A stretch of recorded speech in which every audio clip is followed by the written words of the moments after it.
Hello all, I am Shivam Pandey from Code world.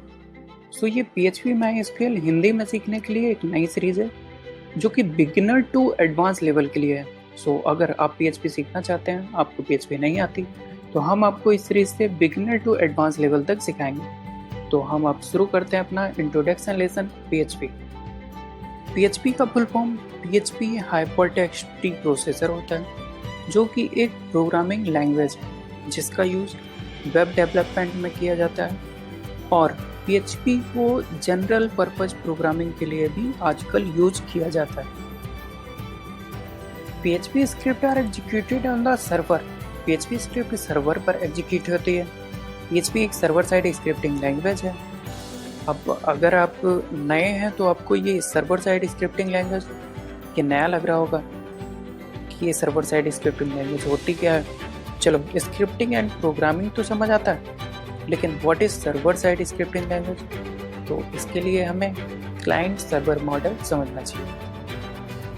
आपको इसके नाम से ही समझ आ रहा होगा, यह एक ऐसा मॉडल है जिसमें क्लाइंट और सर्वर की बात हो रही है।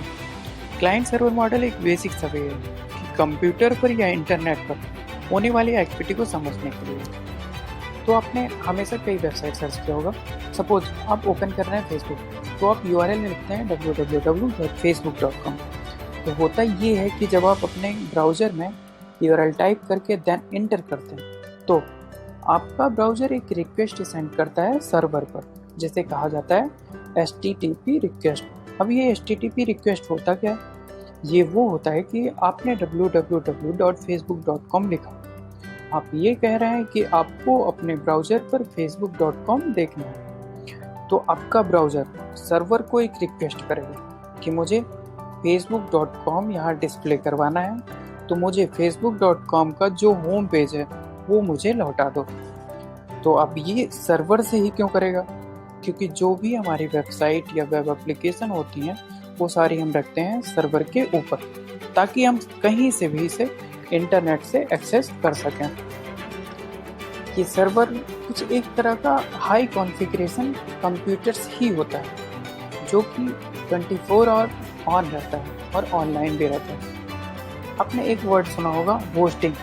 तो होस्टिंग का मतलब यही है कि किराए पर एक तरह का सर्वर देते हैं जिस पे हम अपनी वेबसाइट रख देते हैं। तो फेसबुक भी ऐसी ही किसी एक सर्वर पर रखी गई है। तो हम ये कह सकते हैं कि ब्राउज़र के जरिए हमें फेसबुक का होम पेज चाहिए, तो ब्राउज़र सर्वर से रिक्वेस्ट करेगा होम पेज लौटा दो, तो रिस्पॉन्स में सर्वर ये जो फेसबुक का होम पेज होगा वो लौटा देगा। तो हम इस प्रक्रिया को क्लाइंट सर्वर मॉडल कहते हैं। इस प्रक्रिया में क्लाइंट सर्वर से रिक्वेस्ट करता है किसी पेज की और सर्वर उस पेज को लौटाता है। तो अब एक बात और होगी कि सर्वर साइड स्क्रिप्टिंग का क्या मतलब है। अब देखिए, प्रोग्रामिंग लैंग्वेज अगर आप पढ़े हैं तो वो C हो या जावा हो, तो आप जब कोड लिख देते हैं तो आप डायरेक्टली उस कोड को रन नहीं कर पाते, तो आपको उसे कंपाइल करना पड़ता है। कंपाइल करने के बाद ही आप उस कोड को रन कर सकते हैं। ठीक है, अब PHP के लिए तो PHP को भी आपको इस तरह कंपाइल या इंटरप्रेट करना पड़ता है। तो PHP इंटरप्रेटर का यूज़ करता है, इसलिए आपको इंटरप्रेट PHP को करना होगा।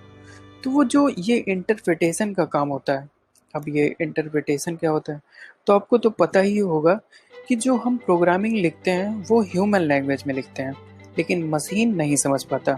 मशीन ह्यूमन लैंग्वेज इंग्लिश नहीं समझ सकता, वो बाइनरी लैंग्वेज समझता है, मशीन लैंग्वेज समझता है। तो जो ये हायर लैंग्वेज ह्यूमन कोड को मशीन कोड में कन्वर्ट करने का काम होता है, वो इंटरप्रेटर करता है।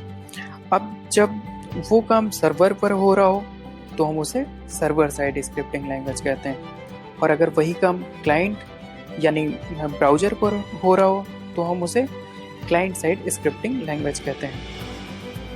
आई होप आपको ये समझ आ गया होगा what is server side and what is client side. Client side यानी ब्राउज़र पर होने वाली प्रक्रिया, सर्वर साइड मतलब कि सर्वर पर होने वाली प्रक्रिया। तो PHP यूज़ होती है सर्वर साइड स्क्रिप्टिंग के लिए, और उसको हम यूज़ करते हैं वेब डेवलपमेंट और जनरल पर्पज़ प्रोग्रामिंग के लिए। इस वीडियो में इतना ही। नेक्स्ट वीडियो में हम सीखेंगे और लेसन फर्स्ट का रिमेनिंग पॉइंट्स। अगर आपको ये वीडियो पसंद आया तो इस चैनल को लाइक करें, शेयर करें, सब्सक्राइब करें और देखते रहिए कोड वर्ल्ड हिंदी लैंग्वेज में। And thanks for watching. Happy coding.